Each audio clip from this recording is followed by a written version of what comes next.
அல்லாஹ் கேட்பானே, உனக்கு வசதி இருந்துச்சு, ஆரோக்கியம் இருந்துச்சு, ஏன் நீ செய்யல? நம்ம நினைக்க கூடாது, நம்ம செய்யாட்டி நம்முடைய பிள்ளைகள் செய்வாங்க. உங்களுக்கு சக்தி இருந்து வசதி இருந்தால் நீங்க தான் செய்யணும். அப்ப அந்த கடமையை நீங்கள் எப்ப அடைகிறீங்களோ அப்ப செய்வதற்கு ஆசைப்பட்டு முயற்சி எடுங்க. பிறகு செய்வோம் என்று மற்ற விஷயங்களுக்கு தள்ளி போடுவதை போன்று இந்த வணக்கத்தை செய்வதற்கு நீங்கள் தள்ளி போடக்கூடாது. உம்ராவா இருந்தாலும், ஹஜ்ஜா இருந்தாலும், இந்த குர்பானியாக இருந்தாலும் மக்களிடத்திலே பேர் வாங்கணும், மக்கள் நம்மை போல வேண்டும், மக்களிடத்திலே நாங்க கௌரவமாக பார்க்கப்பட வேண்டும் என்பதற்காக வேண்டி இந்த அமல்களை செய்து அந்த அமல்களை நாசமாக்கக்கூடியவர்கள் இருக்கின்றார்கள். விளம்பரத்துக்காக செய்கிறார்கள். விளம்பரம் என்று சொன்னா என்ன? மக்கள் நம்மள ஹாஜி என்று சொல்லணும், நம்மள அல் ஹாஜ் என்று சொல்லணும். இந்த மாதத்துக்கு இருக்கக்கூடிய மிக முக்கியமான ஒரு சிறப்புகள் ஒன்றுதான் என்னது? என்னுடைய 2 வருட பாவங்கள் மன்னிக்கப்படக்கூடிய இந்த அரஃபா நோன்பு. அதையும் கண்டிப்பாக பிடிப்பதற்கு நாங்கள் ஆசை வைத்து அந்த நோன்பை நிறைவேற்ற வேண்டும். ஏனென்றால் ஒரு நோன்பு பிடித்து 2 வருட பாவங்கள் மன்னிக்கப்படக்கூடிய வாய்ப்பு அந்த நோன்புல தான் இருக்கிறது. எல்லாம் வல்ல அல்லாஹுக்கு எல்லா புகழும் உரித்தாகட்டும். அகிலத்துக்கோர் அருக்குடையாக வந்த எம் பெருமானார் ஸல்லல்லாஹு அலைஹி வஸல்லம் அவர்கள் மீதும், அவர்களை அப்படியே பின்பற்றி வாழ்ந்த உத்தம சத்திய சஹாபாக்கள், சஹாபிய பெண்கள் மீதும், குறிப்பாக நம் அனைவர்கள் மீதும் அல்லாஹ்வுடைய சாந்தியும் சமாதானமும் என்றென்றும் நின்று நிறைவேற்றும் என்று கூறியவனாக என்னுடைய ஜும்மா உரை ஆரம்பிச்சுகிறேன். அன்புக்குரிய அல்லாஹ்வின் நல்லடியார்களே, துல்ஹஜ் மாதமும் நாம் செய்ய வேண்டிய அமல்களும் என்கின்ற தலைப்பில் ஒரு சில விஷயங்களை இன்றைய உரையிலே அறிந்து கொள்ள இருக்கின்றோம். துல்ஹஜ் மாதம் என்பது அல்லாஹ்வால் புனிதமாக்கப்பட்ட 4 மாதங்களில் ஒரு மாதம். அல்லாஹ் திருமறை குர்ஆன்ல சொல்லும் பொழுது, இன்ன இத்தத ஷுஹூரி இந்த அல்லாஹி இஸ்னா அஸ்ன ஷஹரன் ஃபீ கிதாபில்லாஹ் யௌம ஹலக ஸமாவாத்தி வல் அர்த். அல்லாஹு தாலா வானத்தையும் பூமியையும் படைத்த நாள் முதல் மாதங்களுடைய எண்ணிக்கை 12. அந்த 12 மாதங்களில் மின்ஹா அர்பஅத்துன் ஹுரும், 4 மாதங்கள் புனிதமானது என்று அல்லாஹ் சொல்லி காட்டுகிறான். அப்போ அல்லாஹு தாலா புனிதமாக்கிய அந்த 4 மாதங்கள் துல்காய்தா மாதம், துல்ஹஜ் மாதம், அடுத்து வரக்கூடிய முஹர்ரம் மாதம், அதுக்கு பிறகு வரக்கூடிய இடையில ரஜப் மாதம். இந்த 4 மாதமும் அல்லாஹு தாலா புனிதமாக்கியிருக்கிறான். அந்த புனிதத்தை பேண வேண்டிய கடமை, அந்த புனிதத்துக்கு கொடுக்க வேண்டிய கண்ணியம் அல்லாஹு தாலா அதை ஒரு மகத்துவமாக வைத்திருக்கிறான். வமை யுஅல்லிம் ஹுருமாத்தில்லா, யார் அல்லாஹ்வுடைய அந்த புனிதங்களை கண்ணியப்படுத்துகிறார்களோ அவர்களுக்கான கூலி அவனுடைய ரப்பிடத்தில் இருக்கிறது என்று அல்லாஹு தாலா சொல்லக்கூடிய வசனம் சூரத் தௌபாவில் நம்ம பார்க்க முடியும். அப்போ அல்லாஹு தாலா இந்த துல்ஹஜ் மாதத்துக்கு என்று தனியாக ஒரு புனிதத்தை வைத்திருக்கிறான்னு சொன்னால், அந்த துல்ஹஜ் மாதத்தில் மிக முக்கியமான சிறப்புகள் நிறைந்த ஒரு மாதமாக இருக்கிறது. துல்ஹஜ் மாதம் என்று சொன்னாலே அதில் புனிதம் மட்டும் இல்லாமல் பல சிறப்புகளை உள்ளடக்கிய ஒரு மாதம். இந்த புனிதம் எந்த அளவுக்கு புனிதம் என்றால், அல்லாஹ்வுடைய தூதர் சொல்லும் பொழுது துல்ஹஜ்ஜுடைய 10வது நாள் மக்களுக்கு மத்தியிலே உரை நிகழ்த்துகிற பொழுது சொன்னார்கள், இந்த நகரமும் இந்த துல்ஹஜ் 10வது நாளும் இந்த துல்ஹஜ் மாதமும் உங்களிடத்தில் எவ்வளவு புனிதமானதோ அது போன்றுதான் உங்களுக்கு இன்னொரு மனிதனுடைய உயிர், செல்வம், மானம் புனிதமானது. ஒருவருடைய புனிதத்துக்கு எதை நிகராக அல்லாஹ்வுடைய தூதர் சொல்றாங்கன்னு சொன்னால், மக்கமா நகரம் எப்படி புனிதமானதோ, துல்ஹஜ்ஜுடைய 10வது நாள் எப்படி புனிதமானதோ, துல்ஹஜ் மாதம் எப்படி புனிதமானதோ, அதுபோன்றுதான் அடுத்தவுடைய மானம், மரியாதை, அடுத்தவுடைய உயிர், அடுத்தவுடைய செல்வம் என்று அந்த புனிதத்தை விளங்கப்படுத்துகின்றார்கள். அப்படியான மாதத்திலே நாங்கள் இருந்து கொண்டிருக்கின்றோம். இந்த துல்ஹஜ் மாதத்தில் முதலாவது 10 நாள் இருக்கிறது, அது மிக சிறப்புக்குரிய நாட்கள். துல்ஹஜ்ஜுடைய முதல் 10 நாட்களும் மிக சிறப்புக்குரிய நாட்கள். அல்லாஹ்வுடைய தூதர் சொல்லும் பொழுது, புகாரி, முஸ்லிம் போன்ற ஹதீஸ்கள்ல பதிவு செய்யப்பட்டிருக்கிறது, மாமின் ஐயாமின் அல் அமலு சாலி ஃபீஹா அஹப்பு இலல்லாஹ் மின் ஹாஜில் ஐயாம். இந்த துல்ஹஜ்ஜுடைய இந்த 10 நாள்ல நீங்க செய்யக்கூடிய அமல்கள் இருக்கிறதே, நல் அமல்கள் அல்லாஹ்வுக்கு மிக மிக விருப்பத்துக்குரியது. எந்த அளவுக்கு என்றால் மற்ற நாட்கள்ல நீங்கள் செய்கிற அமல்களை விட அல்லாஹ்வுக்கு இந்த நாள்ல செய்கிற அமல்கள் மிக மிக விருப்பத்துக்குரியது, அல்லாஹ்விடத்தில் மிக சிறப்புக்குரியது என்று சொன்னாங்க. சொல்லும்போது சஹாபாக்கள் அல்லாஹ்வுடைய தூதர் சொன்ன அந்த விஷயத்தை பார்த்துவிட்டு அட இந்த அளவுக்கு சிறப்புக்குரியதா, இந்த அளவுக்கு மகத்துவமானதா, அல்லாஹ்வுடைய தூதரே அல்லாஹ்வுடைய பாதையிலே ஜிஹாத் செய்கிறோமே அதை விட சிறந்ததா என்று கேட்கின்றார்கள். ஆச்சரியமா சொல்லும் பொழுது கேட்கிறாங்க, இருக்கிற அமல்களையே சிறந்த அமல் அல்லாஹ்வுடைய பாதையிலே ஜிஹாத் செய்வது, அப்ப ஜிஹாத் செய்வதை விட சிறந்ததா என்று சொல்லும் பொழுது ஆம் ஜிஹாத் செய்வதை விட சிறந்தது தான் என்றார்கள். என்று சொல்லிவிட்டு இல்லா என்றாலும் ஒருவர் ஜிஹாத் செய்வதற்கு சென்று தன்னுடைய உயிரையும் தன்னுடைய செல்வத்தையும் அங்கே இழந்து விட்டு வருகிறார் சொன்னால் அவர்தான் உயர்ந்தவர். அதுக்கு பிறகுதான் இந்த நாட்களில் செய்கிற அமல்கள் சிறப்புக்குரியது. அதாவது ஒருவர் ஜிஹாதுக்கு போகிறார், யுத்தம் செய்கிறார், அவர் உயிரை தியாகம் செய்யாமல் அவருடைய செல்வத்தை தியாகம் செய்யாமல் அவர் ஜிஹாதிலிருந்து வீட்டுக்கு திரும்பி வருவார் என்று சொன்னால் அவரை விட சிறப்புக்குரியது இந்த நாட்களில் செய்யக்கூடிய அமல்கள் என்று அல்லாஹ்வுடைய தூதர் சொன்னாங்க. அப்போ ஜிஹாதுக்கு போறதுதான் அமல்களை சிறந்தது. இருந்தாலும் ஒரு ஜிஹாதுக்கு சென்று அங்கே தன்னுடைய உயிரை மாய்த்து கொண்டால் செல்வத்தை இழந்து விட்டான்னு சொன்னால் அவர்தான் டாப் லெவல்ல உள்ளவர், அவர்தான் மிக முக்கியமானவர், சிறப்புக்குரியவர். அதுக்கு பிறகுதான் மற்ற விஷயங்கள். அப்ப இந்த துல்ஹஜ் மாதத்துடைய முதல் 10 நாட்கள் என்பது மிக சிறப்புக்குரிய நாட்கள். சூரத்துல் ஃபஜ்ர் இல்ல, அல்லாஹ் திருமறை குர்ஆன்ல சூரத்துல் ஃபஜ்ர் இல்ல முதலாவது வசனத்தில் சொல்லும் பொழுது வல் ஃபஜ்ரி வலயாலின் அஷ்ர், இந்த ஃபஜ்ர் என்ற அதிகாலை மீது சத்தியமாக 10 இரவுகள் மீது சத்தியமாக என்று சத்தியம் பண்ணி சொல்லக்கூடிய ஒரு வசனத்தை நாங்கள் பார்க்கிறோம். இந்த 10 இரவுகள் என்று சொன்னால் அது எதை குறிக்கிறது, எதை பற்றி சொல்லப்படுகிறது என்று சொல்லும் பொழுது நம்ம ஹதீஸ்கள்ல பார்க்கும் பொழுது இந்த 10 இரவுகள் என்பது துல்ஹஜ்ஜுடைய முதல் 10 நாட்களை தான் குறிக்கிறது என்பதை விளங்க முடியும். அந்த அளவுக்கு மகத்துவமான ஒரு நாளை அல்லாஹ் திருமறை குர்ஆனிலும் சிறப்புப்படுத்தி சொல்கிறான்னு சொன்னால் அந்த நாளை நாங்கள் அடைய இருக்கிறோம். அந்த நாள் நம்மை அடைந்து விட்டால் அந்த நாளை வணக்க வழிபாடுகள் அமல்கள் அதிகமாக செய்து அல்லாஹ்வுடைய திருப்தியை பெறக்கூடிய மக்களாக மாற வேண்டும். இந்த உலகத்திலே நாம் வாழ்கிறோம் என்பது எதற்காக? மறுமையில் வெற்றி பெற வேண்டும், சுவர்க்கம் செல்ல வேண்டும். அப்ப சுவர்க்கம் யாருக்காக தயார் செய்யப்பட்டிருக்கிறது? நல்ல மனிதர்களுக்காக தயார் செய்யப்பட்டிருக்கிறது. நல்ல மனிதர்கள் செல்லக்கூடிய இடம் அந்த சுவர்க்கம் என்றால் சுவர்க்கத்துக்கு செல்லக்கூடிய வகையில நம்முடைய அமல்களை நாங்கள் அதிகமாக செய்தோம் சொன்னால் கண்டிப்பா அந்த சுவர்க்கத்திலே நாங்கள் பிரவேசிக்க முடியும் என்பதை விளங்கிக் கொள்ள வேண்டும். அப்ப இந்த துல்ஹஜ்ஜுடைய முதல் 10 நாட்களையும் நாங்கள் எப்படி நன்மையின்பால் அதை பயன்படுத்துவது என்றால் மற்ற நாட்கள்ல நாங்க எப்படி வணக்க வழிபாடுகள் தொழுகைகள் அதுபோன்று திக்ருகள் குர்ஆன் ஓதுறது தான தர்மங்கள் செய்வது நோன்பு பிடிப்பது என்றெல்லாம் நாங்கள் செய்கிறோமோ அதை விட கூடுதலாக கவனம் எடுத்து அதிகமாக நன்மை தரக்கூடிய ஒரு நாள், அதிகமாக நன்மை பெறக்கூடிய ஒரு வாய்ப்பு என்று அதை மிஸ் பண்ணாமல் அதில் ஏராளமான நன்மைகளை செய்வதற்கு அந்த நாட்களை நாங்கள் பயன்படுத்திக் கொள்ள வேண்டும். அப்ப இந்த நாளை நாங்கள் பயன்படுத்தணும்னு சொன்னால் உண்மையிலே அதுல கிடைக்கக்கூடிய அந்த பாக்கியத்தை அல்லாஹ்வுக்கு மிக விருப்பத்துக்குரிய ஒரு மனிதராக நாங்கள் வாழ முடியும்.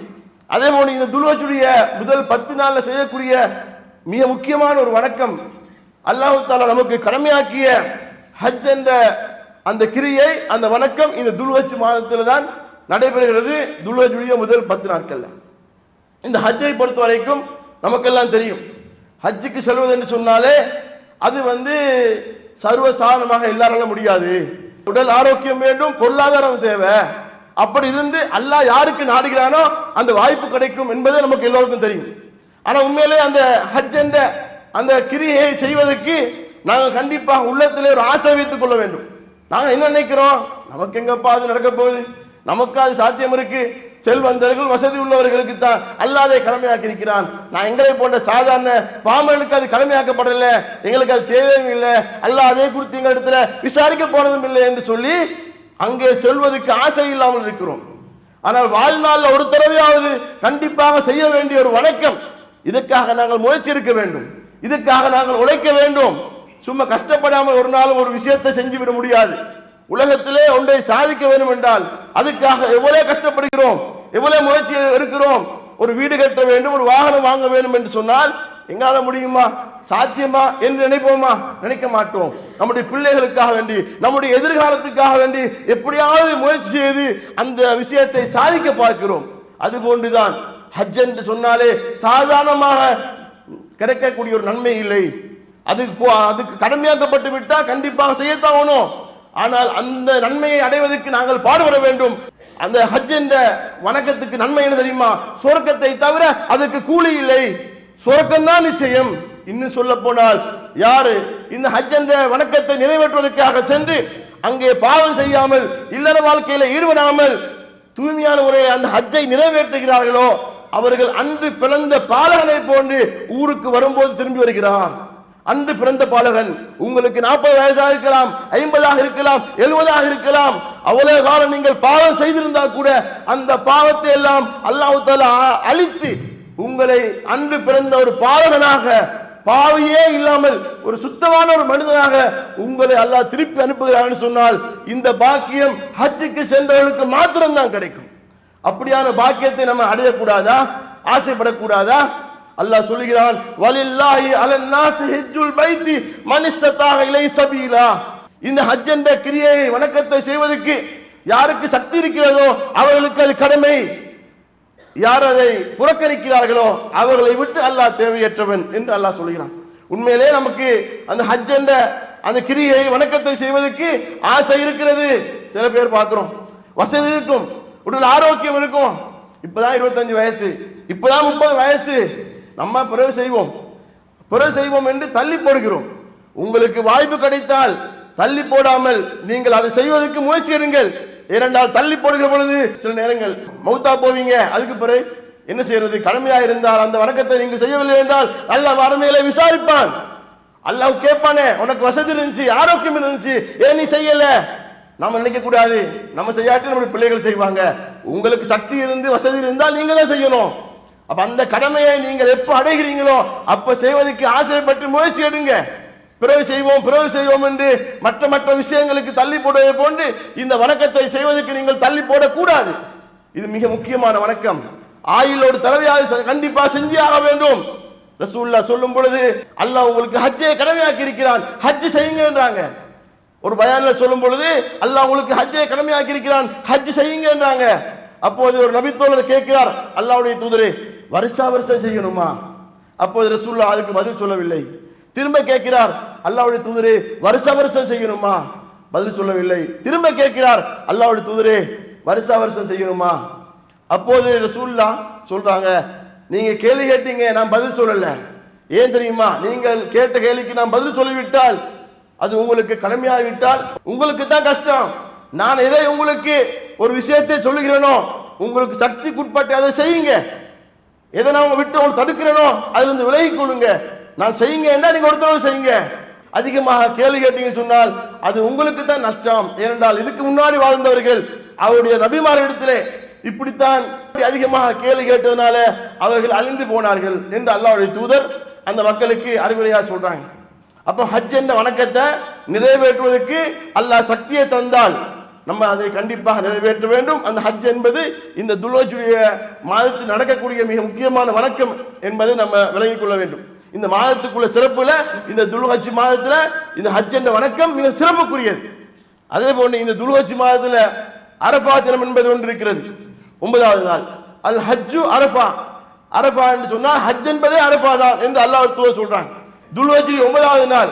அந்த துல்ஹஜ் 9 யாரெல்லாம் எந்த ஊர்ல எந்த உலகத்துல எங்க எல்லாம் அடைகிறாங்களோ அந்த துல்ஹஜ் 9வது நாள் அரஃபான்னு பேர் அதுக்கு சொல்லுவாங்க. துல்ஹஜ் 9 யார் நோம்பு பிடிக்கிறாங்களோ அவங்களுக்கு யுகஃபிர் சனத்தல் மாலியா வல் பாக்கியா, முந்திய ஒரு வருடம் பிந்திய ஒரு வருடத்துடைய பாவத்தை அல்லாஹ் மன்னிக்கிறான்.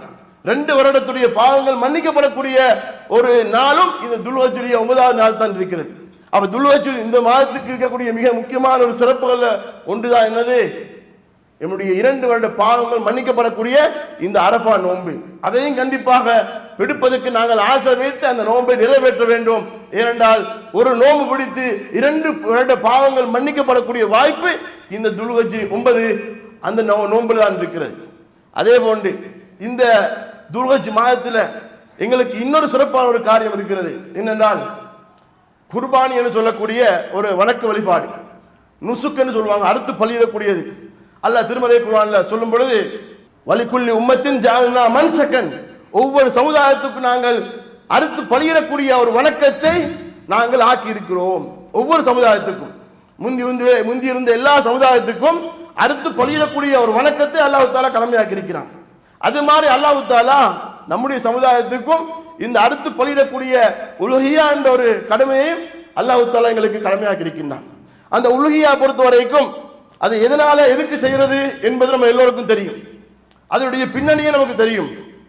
அல்லாஹ் எதற்காக வேண்டி நமக்கு அதை வலியுறுத்தியிருக்கிறான் என்று சொன்னால், இந்த உலுஹியா என்று சொல்லக்கூடியது இப்ராஹிம் அலைஹிஸ்ஸலாம் அதுபோன்று அவருடைய மகன் இஸ்மாயில் அலைஹிஸ்ஸலாம் அவர்கள் செய்த தியாகத்தை நாங்கள் நினைவு கூறக்கூடிய ஒரு வணக்கமாக, அவர்கள் செய்த அந்த தியாகத்தை பாராட்டக்கூடிய வகையில ஒவ்வொரு மக்களும் அந்த குர்பானியை அறுத்து பலியிடுவதற்கு யாருக்கெல்லாம் சக்தி இருக்கிறதோ, வசதி இருக்கிறதோ அவர்களுக்கு கடமை. யாருக்கு கடமை? ஒரு ஆட்டையோ மாட்டையோ குர்பானி கொடுப்பதற்கு யாருக்கு வசதி இருக்கிறதோ அவர்களுக்கு கடமை. அல்லது மாட்டுல ஏழில் ஒரு பங்கு சேர்வதற்கு யாருக்கு வசதி இருக்கிறதோ அவர்களுக்கும் இந்த குர்பான் என்ற வணக்கம் அவர்களுக்கு கடமை. இது சில பேர் என்ன சொல்றான்னு கேட்டா, குர்பானியா அது யாருக்கு கடமைன்னு கேட்டா, யாருக்கு ஜக்காத்து கடமையோ, யாருக்கு ஹஜ் கடமையோ அப்படியான வசதியாளர்களுக்கு தான் இந்த குர்பானியும் கடமை. அதனால ஒரு மாடு வாங்குறதுக்கு, ஒரு ஆடு வாங்குறதுக்கு, அல்லது ஒரு மாட்டுல 7 பேர் சேர்ந்து குர்பான் கொடுப்பதுக்கு வசதி இருந்தாலும் அது எங்களுக்கு தேவையில்லை.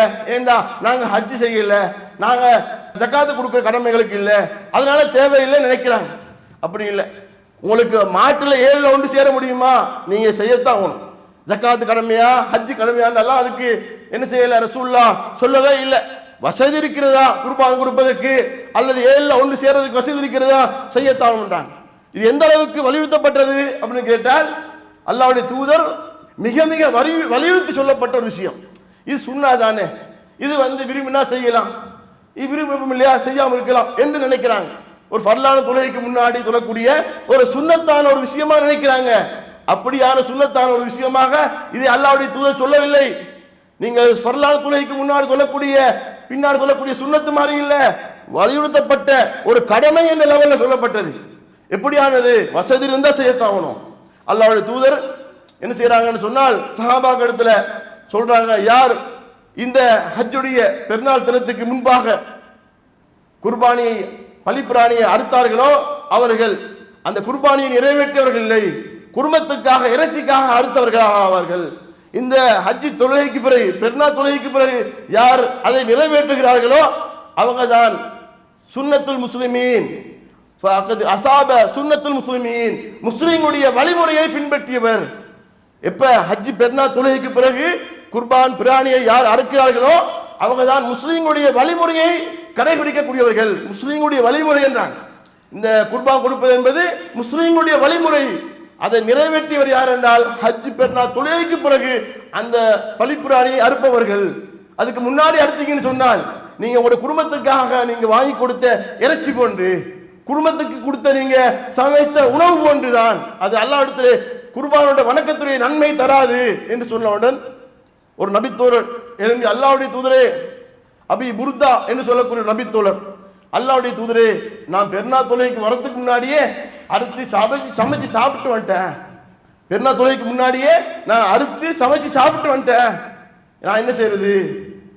நீங்க இன்னொரு தடவை குர்பானை கொடுங்க, இன்னொரு தடவை அருங்க. அப்ப அவர் சொல்றாரு, அல்லாஹ்வுடைய தூதரே, என்னிடத்துல 1 வருடம் பூர்த்தியான ஆடு இல்ல, 1 வருடம் பூர்த்தியான ஆடு இல்ல, என்கிட்ட 6 மாத ஒரு குட்டி அல்லது 1 வருடத்துக்கு குறைவான உள்ள மாதத்துக்குள்ள குட்டி தான் இருக்கு, என்ன செய்யறது? அப்புறம் சொல்றாங்க, உங்களுக்கு மட்டும் விதிவிலக்கு, உங்களுக்கு மட்டும் சலுகை, அந்த 6 மாத குட்டியை நீங்க திரும்ப அருங்க. சாதாரணமா குர்பானி கொடுப்பதாக இருந்தால் அதுக்கு அளவுகோல் இருக்கு. மாடா இருந்தால் 1 வருஷம் பூர்த்தி ஆகணும், மாடா இருந்தால் 2 வருடம் பூர்த்தி ஆகணும், ஆடா இருந்தால் 1 வருஷம் பூர்த்தி ஆகணும். அப்ப அவர் வைத்திருக்கிற ஆட்டுக்கு 1 வருஷம் பூர்த்தி இல்லை, 6 மாத குட்டி தான். ஆனா அந்த 6 மாத குட்டியை குர்பான் கொடுக்க முடியாது, குர்பான் கொடுக்கிற லிஸ்ட்ல அது வராது.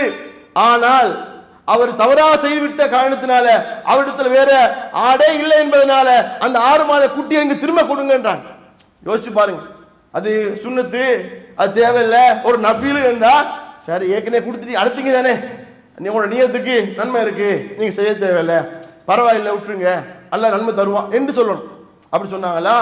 பரவாயில்லை, நீங்க திரும்ப அருங்கன்றாங்களே, நீங்க செஞ்சது பிள்ளை திரும்ப செய்யுங்க என்று சொன்னால் அது எவ்வளவு முக்கியத்துவம் வாய்ந்தது, எவ்வளவு வலியுறுத்தி சொல்லப்பட்ட விஷயம் என்பதை இந்த செய்தியில பார்க்கலாம்.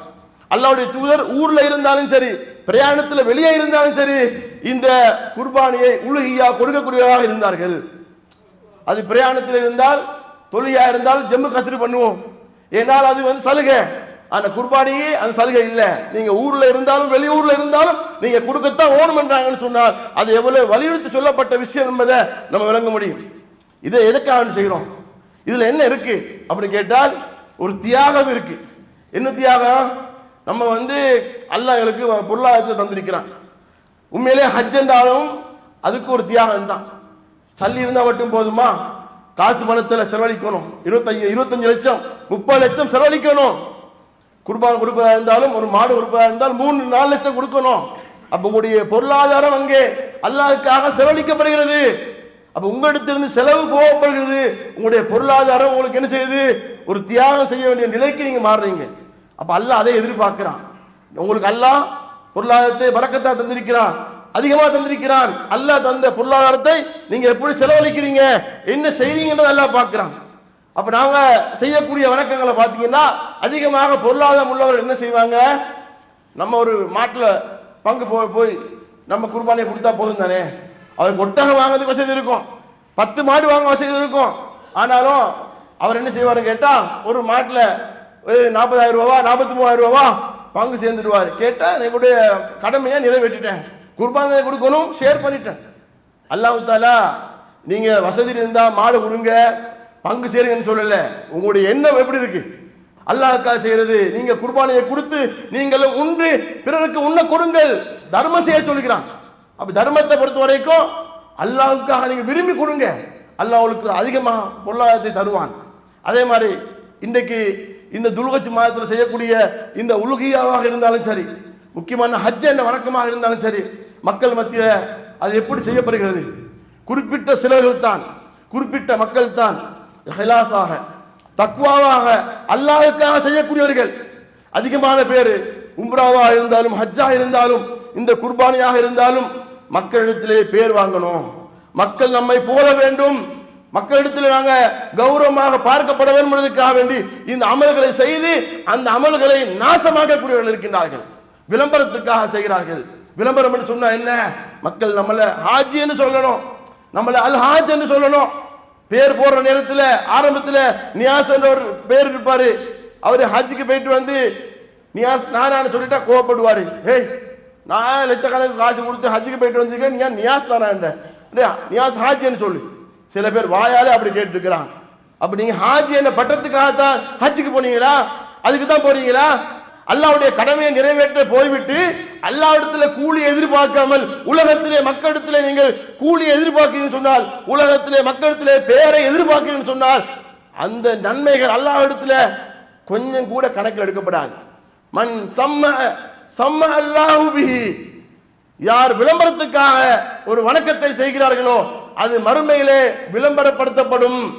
வமை யுராயி யுராயி அல்லாஹ் பிஹி, யார் பிறர் பார்க்க வருவதற்காக வேண்டி அந்த அமல்களை செய்கிறார்களோ மறுமையிலே பிறருக்கு முன்னால் அது எடுத்து காட்டப்படும்.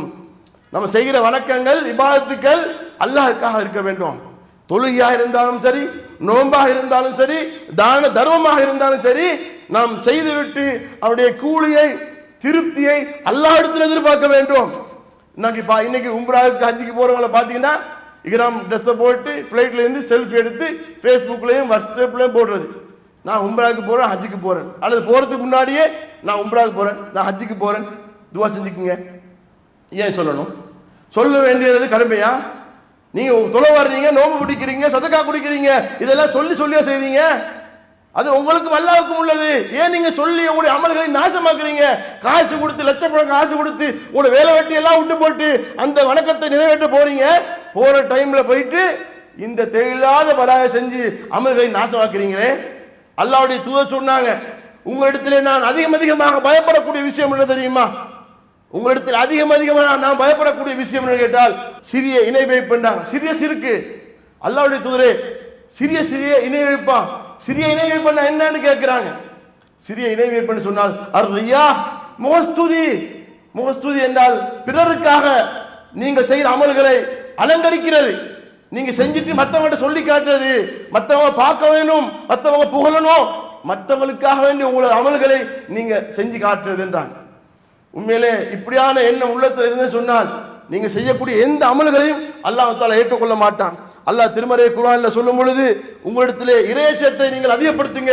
வதஸவ்வது, ஹஜ்ஜுக்கு போகக்கூடியவனுக்கு அல்லாஹ் சொல்றான், நீங்கள் ஹஜ்ஜுக்கு போறதுக்கு முன்னாடி உங்களுக்கு தேவையான பொருள்களை நீங்கள் தயார் செய்து கொள்ளுங்கள். ஃபைன் ஹைர ஸாதி தக்வா, நீங்கள் தயார் பண்ணக்கூடிய பொருள்களிலேயே மிக சிறந்தது என்ன தெரியுமா? தக்வா, இறையச்சம். இறையச்சத்தை நீங்க தயார் பண்ணுங்க, இறையச்சத்தை நீங்க ரெடி பண்ணுங்க என்றாங்க. இந்த வசனம் எந்த நேரத்தில் அருளப்பட்டதுன்னு கேட்டால் ரசூலுல்லாஹ்வுடைய காலத்தில் யமன் பிரதேசத்திலிருந்து நிறைய பேர் ஹஜ்ஜுக்கு வந்தாங்க. ஹஜ்ஜுக்கு வர என்பது வணக்கத்தை நிறைவேற்ற வர்றாங்க. ஆனால் வந்து என்ன செய்யறாங்கன்னா மக்களிடத்தில் பிச்சை கேட்கிறாங்க. சாப்பாட்டுக்கு வழி இல்லாம சாப்பிடறதுக்கு யாசகம் கேட்டுட்டு இருப்பாங்க. அந்த நேரத்தில் இந்த வசனமே அருளப்பட்டுச்சு. அப்படி ஹஜ்ஜுக்கு வர்றோம்னு சொன்னால் நீங்க வர்றதுக்கான பிரயாண ஏற்பாடு செய்றீங்களா இல்லையா? அங்க போனால் சாப்பிட்றதுக்கான ஏற்பாடு செய்யுங்க. நீங்க செய்ய போடிய அந்த ஹஜ்ஜை போயிட்டு நீங்க யாசகம் கேட்டு பிச்சை கேட்டு உங்களோட அமல்களை நாசமாக்கி கொள்ளாதீங்க என்று சொல்லக்கூடிய அளவுக்கு அந்த வசனத்தை அல்லாஹ் இறக்குகிறான். நீங்கள் ஹஜ்ஜுக்கு போறீங்களா, நீங்க தயார் செய்றீங்க பொருள்கள், அதுல மிக முக்கியமானது தக்வா தயார் செய்யுங்க. நீங்கள் அடுத்து பலியிடக்கூடிய பிராணியுடைய இறைச்சியோ ரத்தமோ அல்லாஹ்வை சென்றடையாது. ஏனாலு தக்வா மின்கும், உங்களிடத்துல இருக்கிற தக்வா தான் அல்லாஹ்வை சென்றடையும்.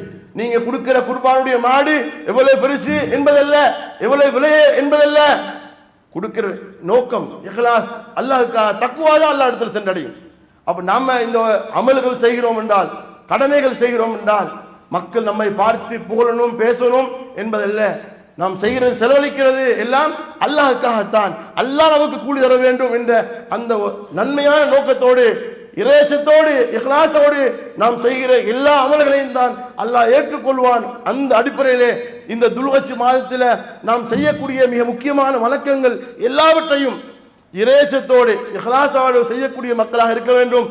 இந்த மாதம் மட்டுமல்ல, எப்பவே இருந்தாலும் சரி, எந்த வணக்கத்தை நீங்கள் குறிப்பாக தொழுகை நிறைவேற்றினாலும் சரி, இது அல்லாஹ்வுக்காக செய்யக்கூடிய வணக்கம் என்று அதை திருப்தியை கூலியை அல்லாஹ்விடத்தில் எதிர்பார்த்து நாம் செய்தால்தான் அது அல்லாஹ்விடத்தில் ஏற்றுக்கொள்ளப்படும் என்கின்ற விஷயத்தை கூறி என்னுடைய முதல் உரையை முடித்துக் கொள்கிறேன். வாஹிரு தஅவானா அல்ஹம்துலில்லாஹி ரப்பில் ஆலமீன். அல்ஹம்துலில்லாஹ் வஸ்ஸலாத்து வஸ்ஸலாமு அலா ரசூலில்லாஹ், அம்மா பாத். அன்புக்குரிய அல்லாஹ்வின் நல்லடியார்களே, இந்த உலுஹியா பொறுத்த வரைக்கும் அதனுடைய பின்னணி நோக்கம், நபி இப்ராஹிம் அலைஹிஸ்ஸலாம் அவர்கள் பல்லாண்டு காலங்கள் தனக்கு பிள்ளை வேண்டும் என்று அல்லாஹ்விடத்திலே பிரார்த்தனை செய்கிறார்கள். ரப்பி ஹப்லி மினஸ் சாலிஹீன், இறைவா எனக்கு சாலியான ஒரு பிள்ளையை தான் கேட்கின்றார்கள். அல்லாஹ் தஆலா தள்ளாத வயதிலே அவருக்கு ஒரு குழந்தை அல்லாஹ் கொடுக்கிறான். குழந்தை கிடைத்த பிறகு அல்லாஹ்வுடைய கட்டளை, நீங்க என்ன செய்யுங்க, பிள்ளையும் தாயையும் நீங்க காபத்துல்லாவில் வச்சுட்டு வாங்க. அப்போ பல்லாண்டு காலத்துக்கு பிறகு கிடைத்த அந்த பிள்ளையை விட்டு பிரிகிறார்கள் இப்ராஹிம் அலைஹிஸ்ஸலாம் அவர்கள். அந்த பிள்ளை தாயோடு அங்கு வளர்ந்து ஓடி ஆடி திரியக்கூடிய அந்த பருவத்தை அடையக்கூடிய நேரத்திலே அல்லாஹ்வால் இப்ராஹிம் அலைஹிஸ்ஸலாத்துக்கு இரவிலே கனவிலே காட்டப்படுகிறது, தன்னுடைய மகனை அறுப்பது போன்று.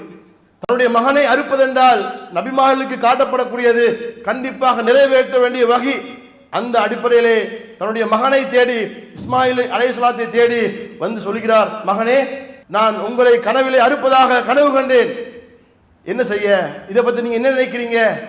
தந்தையே, அல்லாஹ் உங்களுக்கு எதை கட்டளையிட்டானோ அதை நீங்கள் நிறைவேற்றுங்கள், அதுக்கு நான் கட்டுப்படுறதுக்கு தயாராக இருக்கிறேன், நான் பொறுமைசாலியாக இருப்பேன் என்று தன்னுடைய மகன் சொன்னார்.